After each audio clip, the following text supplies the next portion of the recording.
속보를 알려드리겠습니다. 지금 네. 최상목 대통령 권한대행 부총리 겸 기획부 재정부 장관이 네. 방금 전에 그 올해 마지막 국무회의에서 헌법재판관 후보자 국회가 지금 선출을 해서 네. 저 정부에 내밀은 3명의 후보자 중 2명을 헌법재판관으로 오늘 임명을 했습니다. 정계선 조한창 후보자가 임명됐고 마은혁 후보자는 제외됐습니다. 또한 동시에 최 대행은 내란 특검, 김건희 특검, 이른바 쌍특검 법안에 대해서는 거부권을 행사했습니다. 자, 이게 굉장히 중요한데요. 다시 한번 알려드리겠습니다. 방금 전 최상목 대통령 권한대행이 그 헌법재판관 국회가 지금 이제 의결을 요청한 임명을 요청한 3명의 후보 중에서 2명을 임명했습니다. 정계선 조한창 후보자가 임명됐고요. 마은혁 후보는 제외됐습니다. 동시에 내란과 김건희 특검법, 쌍특검법은 거부권을 행사했습니다. 여기서 그럼 이제 해설을 해드리겠습니다. 네. 왜 3명 중을 국회는 올렸는데 2명만 했느냐? 지금 정계선, 조한창은 각각 민주당과 국민의힘이 그 추천한 후보입니다. 그래서 여1, 야1로 균형이 맞춰졌어요. 그리고 마은혁 후보는요, 그건 민주당이 한 후보, 추천한 후보입니다. 네. 그래서 원래는 3명을 다 임명을 만약하게 되면 야당 2, 여당 1 추천 후보가 되는데, 이것은 지금 구체적인 발표는 하지 않았지만, 그동안 제가 취재한 바에 따르면은 이것은 결국은 그 헌법 정신에 따라서 헌법재판소는 여야가 균형을 이룸에 따라 헌법재판소가 국회로부터 독립돼야 된다. 국회로부터 독립이 돼야만 국회가 만든 법률을 위헌 심사할 수 있기 때문에 네. 특정 정당에 경도된 헌법재판소는 헌법재판소의 원래 기능을 수행할 수 없다. 이러한 그 헌법적 취지에 따라서 그 여당 하나, 야당 둘로 올린 이 안은 받을 수 없고 결국은 여당 하나, 야당 하나만 임명하겠다. 이런 얘기가 됩니다. 그리고 이 왜 마은혁, 정계선 중에 그럼 왜 정계선 후보를 임명하고 마은혁 후보는 제외했느냐? 네. 이것은 아마 순서가 있을 겁니다. 이 국회가 올린 순서가 있거나 뭔가 절차가 있는데 이 절차 원칙에 따라서 야당이 올린 후보 중에는 1번 후보가 정계선, 2번 후보가 마은혁, 예를 들어 이럴 수도 있고요. 네. 이런 어떤 절차적인 이유가 있을 수 있는데 절차적인 이유보다는 약간 본질적인 정치적인 이유를 해석하자면 지금 저 마은혁 후보의 경우에 좀 더 정치적 논란이 많습니다. 예를 들어 그 판사 시절 지나치게 좀 법보다는 네. 특정 어떤 정파에 적인 어떤 그 재판을 많이 했다. 이걸 그래서 굉장히 판사치고 너무 좌파다 한마디로. 노회찬 의원에게 이렇게 기부금 내고 이런 것들 이런 것들을 굉장히 많이 했다. 그리고 이분 아시다시피 원래는 그 환사대기제 운동권이었던 거죠. 저희 과선배로 알려져 있는데, 그러니까 이분이 제외된 것은 어떤 절차적인 이유와 그리고 정치적인 이유가 같이 있습니다. 이렇게 되면 어떤 이제 상황이 갈 수 있느냐면요. 지금 국민의힘이 지금 이 3명의 임명을 모두 반대를 했습니다. 네. 최상목 권한대행은 임명 자격이 없다라고 주장을 해왔어요. 국민의힘이 그렇게 주장을 한 이유는 법리적으로 이것은 그 대통령이 임명하는 권한이지 권한대행은 이런 걸 임명할 어떤 그 정도의 힘은 없다. 네. 이건 법리적으로 이제 그런 주장을 해왔는데 과거 민주당도 그런 주장을 한 적이 있습니다. 그래서 법리적으로 그런 주장을 할 수는 있어요. 근데 그건 법리적인 주장이고 속내, 정치적인 어떤 속내가 있을 거 아니에요. 그게 진짜인데 그것은 무엇이냐? 한마디로 3명 다 국회가 추천하는 사람이 3명 다 민주당에 가까운 사람, 야당 2명, 그중에서 2명이, 1명은 이제 국민의힘에 가깝지만 이 야당 성향이 되면 지금 현재 6명 구조를 보면은 민주당에 가깝다고 판단되는 사람이 4, 그 다음에 중도가 1, 네. 그 다음에 이제 국민의힘에 가깝다고 생각하는 사람이 1, 결국 4대 빵대 1에 지금 구성이 됩니다. 그런데 만약에 이번에 민주당이 이제 원래대로 야당 2, 여당 하나로 하게 되면은 어떻게 됩니까? 4대 1 구도에서 6대 2 구도가 되잖아요. 6대 2 구도가 되면 어떻게 되느냐? 이거는 모든 판결을 할 수가 있고요. 8명이기 때문에. 네. 자, 8개월, 거기는 어떤 심판이라 그러죠. 자, 심판을 하는데 6명 이상 찬성하면 되는 거예요. 그러니까 이거는 민주당이 원하는 대로 모든 결과가 민주당이 원하는 대로 될 것이다. 이게 굉장히 강하고 네. 엔드 4월 18일 날 지금 2명이 또 이제 임기가 다 돼서 나갑니다. 이건 대통령이 하는 거예요. 자, 그런데 이 경우 만약에 이것이 그때 이제 선거가 돼가지고 혹여 민주당 이재명이나 민주당 후보가 대통령이 된다. 네. 그러면 민주당 그 대통령이 임명하는 거니까 민주당 성향 사람을 2명을 그대로 임명을 하게 되면 가능성이 높죠. 그러면 6대 빵대 1에서 8대 1이 된다는 거예요. 거의 그렇게 된다는 얘기예요. 그러니까 지금 그런 구도가 되기 때문에 절대 그러니까 지금만이 아니고 향후의 정권 5년 정권을 생각해서라도 네. 절대 여당 하나 야당 둘에 이런 임명은 안 된다. 이런 게 있었습니다. 네. 이게 결과적으로 보면요 재미있는 구도가 됐어요. 그러니까 지금 헌재가 8명이 채워졌잖아요. 이제 9명을 다 채우지 못했지만 8명을 채웠으니까 네. 원래 7명 이상이 재판에 참여해서 6명 이상이 찬성을 하면 통과되도록 돼 있는데 지금 이제 8명이니까 더 이상 9명은 아니지만 법적인 문제를 더 이상 논란을 할 수는 없게 된 거예요. 그렇죠. 네. 그러니까 8명이 완성이 되면 헌법재판이 굉장히 빠르게 진행될 수 있는 그런 근거가 만들어진 거고 그리고 저희가 보기에는 4월 18일 날 이 2명이 빠지기 전에 네. 2명을 교체하기 전에 4월 18일 전에 헌재 판결이 내려질 거예요. 근데 지금 예상대로라면 그리고 법조계의 어떤 일반적인 얘기를 들어보면 탄핵을 인용하는 것들이 거의 확실시된다라고 볼 수가 있거든요. 6명일 때는 그중에 1명만 거부해도 안 되지만 이 8명이면 지금 구성으로 볼 때는 뭐 보수가 그러니까 그 중도가 1명이고 네. 보수가 둘. 그다음에 네. 보수가 둘, 네. 그다음 나머지니까 4명이니까 5명이죠. 그러면 그 6대2 정도 되는 거잖아요. 그러니까 보수에서 아니 5대 1대2가 되죠. 5대 1대 2인데 네, 그렇게 되죠. 네. 그 2명이 모두 반대한다 하더라도 통과될 가능성이 있고 제가 보기엔 2명 다 찬성할 가능성도 꽤 높거든요.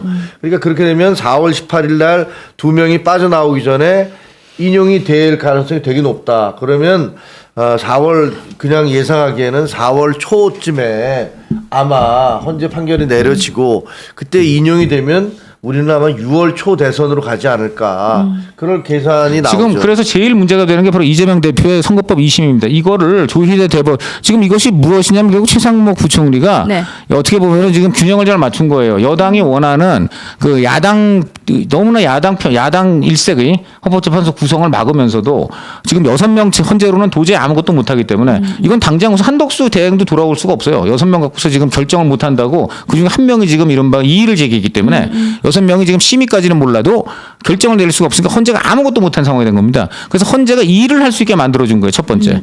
두 번째는 그렇다고 해서 헌재가 어떤 지금의 구도 이상으로 야당 편파적인 구도가 되는 것도 막았어요. 네. 이 두 가지가 이제 어떻게 보면 상당히 균형을 맞춘 신의 한 어떤 좋은 수인데 여당 입장에서는 그럼에도 불구하고 여당이 사실 내심 바란 거는 그냥 계속 6명으로 가가지고 어떻게든 탄핵 심판을 지연시키고 이 사이에 이재명 대표의 2심 선거법이 재판이 이루어지고 3심까지도 가야 된다 이런 건데요. 요 부분이 이제 어떻게 보면은 사실상 이제 4월 초에 끝나게 돼버린 겁니다. 그런데 이렇게 되니까 어떤 문제가 생기냐면 네. 결국 조희대 대법원장이 어떻게든 이거는 선거법 재판을요 예정대로 갖고 가야 돼요. 2월 말에서 3월 초에는 반드시 2심을 해야 될 것이고요. 그리고 그 다음에 어떻게 됩니까? 3개월 뒤니까 6월 초에 네. 반드시 3심을 해야 됩니다. 이것은 지금 법원에 생사가 좀 걸린 문제라고 보고요. 조희대 대법원장은 지금 지금 얘기를 들으셔야 돼요. 왜냐? 이것을 만약에 안 한다 그러면 지금 탄핵은 당연히 법의 정신과 헌법의 취지에 맞춰서 지금 굴러가게 돼 있습니다. 그걸 누가 했습니까? 바로 윤석열 정부 권한대행인 최상목 권한대행이 만들어줬어요. 자, 그렇다면 조희대 대법원장도 말이죠. 탄핵 심판이 이렇게 제대로 굴러갈 수 있게 했기 때문에 재판도 원칙대로 하는 겁니다. 원칙대로 하면 어떻게 되느냐? 아까도 얘기했지만 3월 초 2심, 6월 초 3심이에요. 자, 그러면 6월 초에 뭐가 열립니까? 대선이 열려요. 대선이 언제 열리냐? 자, 4월 18일이 헌법재판소장이 이제 바뀌는 타임이니까 아마 3월 말 4월 초에 탄핵이 인용이 됩니다. 인용이 될 거라고 가정을 하면. 네. 자, 그러면은 어떻게 되죠? 대선이 정확히 6월 초에 가게 될 것입니다. 4월 초에 탄핵이 이루어지면 네. 6월 초가 이러니까 그러면 어떻게 되느냐? 3심이 6월 초에 같이 돼야 돼요. 자, 그러면 민주당 내에서 당연히 이의를 제기할 수밖에 없어요. 왜냐? 아직 우리 대통령 후보가 예를 들어 선거운동 기간에 3심에서 만약에 유죄를 먹어가지고 피선거권이 박탈되면 어떡하냐. 그러면 민주당은 대선 후보를 선거운동 기간에 잃는 초유의 사태를 맞게 되는 겁니다. 이래서 대개 여기 지금 다 의원직 도전해 보시는 분들이니까 더 생생히 아시겠지만 네. 공천을 할 때 선거법 2심까지 유죄가 난 사람이 공천되는 일은 없습니다. 당연한 거 아니겠어요? 그렇죠. 그리고 선거운동 기간 중에 3심 나면 날아갈 사람을. 그러니까 이것은 무엇이냐면은 이재명 대표가 2심까지 사실 선거에서 유죄를 먹게 되면 그리고 선거권이 박탈되는 수준의 피선거권이 박탈되는 수준의 중형을 먹으면 민주당은 경선 출마 자격을 박탈하는 것이 맞습니다. 근데 제가 보기에는 그거는 그렇게 가져갈 것 같지는 않고요. 아마 2심까지는 나올 것 같아요. 근데 대법원까지 나올 가능성은 별로 높아 보이지는 않고, 근데 2심까지만 나온다 하더라도 민주당 내부에서는 어마어마한 갈등이 그러니까 생길 그게 제 거예요. 말이 그 말이에요. 그러니까 경선 출마 자격을 박탈해야 한다. 이재명은 대선 후보로 나오면 안 된다. 이런 사람들과 그래도 간다. 30 되기 전에 대통령 된다. 이제 이런 그 친명파들하고 붙겠죠. 그래서 민주당이 이제 내분이 일어날 텐데 그 경우 이제 민주당이 제대로 선택을 해야죠. 예, 그것은 참고로 제가 오늘 하나만 더 말씀을 드리겠습니다. 네. 자, 지금 이미 미국은 사실상 트럼프 대통령 된 거나 다름없잖아요. 그렇죠? 트럼프 대통령이 지난 11월 초에 당선이 됐고요. 10일에 이제 취임을 앞두고 있죠. 지금 대통령이 앞으로 될 날이 20일밖에 안 남은 사람이에요. 그런데 바로 어제 그 대통령 되기 불과 20일 전인 어저께 뉴욕 맨하튼 연방고등법원이 지금 트럼프한테 또 2심을 유죄를 선고를 때렸어요. 그것도 아주 내용이 더러운 내용입니다. 더러운 내용이 뭡니까? 패션 칼럼니스트 캐럴이라는 여성한테 성범죄를 저질러서 1970년대 백화점에서 다 90년대 백화점 탈의실 뉴욕에서 유명 백화점 탈의실에서 이 트럼프한테 성폭행을 당한 겁니다. 그렇게 소송을 제기했고요. 이것을 지금 무려 500만 달러 배상금 지급을 명령한 원심 판결이 어저께 법원이 대통령 20일 되면 될 사람을 법원이 때렸습니다. 이게 법원이에요. 이게 당연한 거예요. 이게. 당연한 거죠. 미국은요 이제 사실상 성폭행으로 완전히 확정된 사람. 이 사람은 지금 트럼프가요. 자 500만 달러니까 얼마죠? 74억 원입니다. 그런데 뭡니까? 네, 잠깐만, 이거 하나 자, 여기 이 사람이 캐럴이 거짓말했다 해가지고 네. 캐럴 명예훼손으로 다시 또 재판 걸렸어요. 그리고 이거는 더 심해요. 이거는 1,228억 원, 8,330만 달러. 이것도 이미 1심에서 패소했습니다. 그러니까 지금 이 사람은 1,300억 원을 지금 물어야 되는 엄청난 희대의 성범죄자다. 이런 사람이 지금 미국 대통령이 되는데 네. 법원이 그래도 때립니다. 그러니까 이것을 지금 법원은 우리 법원도 해야 되고요. 이재명이 자꾸만 나보고 내가 한국의 트럼프가 된다 이런 얘기를 하는데 모르겠습니다. 성범죄나 범죄 혐의가 있는 점에서 비슷하다고 본인이 생각을 한 건지 모르겠는데요. 하여간 뒤를 주목해 봅니다.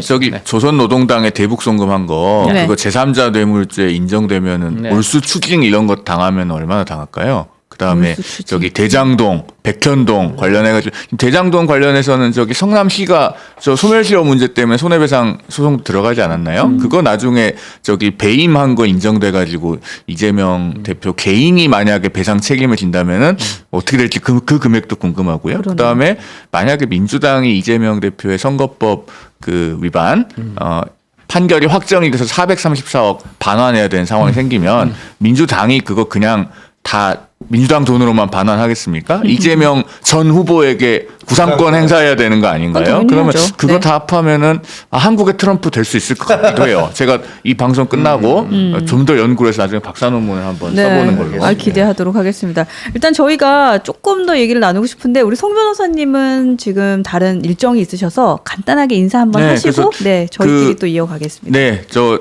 나가기 전에 네. 방금 했던 얘기를 좀 정리를 하면은 네. 그러니까 이제 이재명은 안 됩니다. 이재명도 안 됩니다. 이재명도 안 이재명도 안 됩니다. 그렇죠? 인데 그런데 제가 우리 저 강찬원 논설위원님 말씀을 들으니까 네. 민주당의 지난 대선 때 슬로건이 생각나요. 이재명은 합니다. 네. 이재명은 합니다. 소름 끼쳤어요. 지금. 이재명은 합니다로 응수할 것 같아서 참 걱정이 많이 되는데 그 이재명은 합니다를 이재명도 안 됩니다로 이기려면은 네. 어쨌든 우리 당이 빨리 계엄의 바다에서 나와야 됩니다. 네. 그래서 이 말씀을 끝으로 저는 인사드리도록 하겠습니다. 성명- 여러분 모두 새해 복 많이 받으시고 2025년에 또 건강한 모습으로 다시 만나겠습니다. 감사합니다. 감사합니다. 내년에 뵙겠네요. 네. 내년에 뵙겠습니다. 새해 복 많이 새해 복 많이 받으십시오. 받으세요. 네. 네. 좋습니다. 네, 저희가 조금만 더 얘기를 이어가고 저희도 이제 방송을 좀 마무리할 건데 일단 여러분들 의견 계속 주시고 계시네요. 송영우님 뭐 수고하셨어요. 새해 복 많이 받으세요. 계속해서 인사 주시고 계신데 인사를 보시면서 아마도 네 나가실 것 같습니다. 이재명은 안 됩니다. 이재명도 안 됩니다. 뭐 이런 걸 계속 주시고 계시고 또 우리 두 분을 응원해 주시는 분들도 많이 계신 것 같습니다.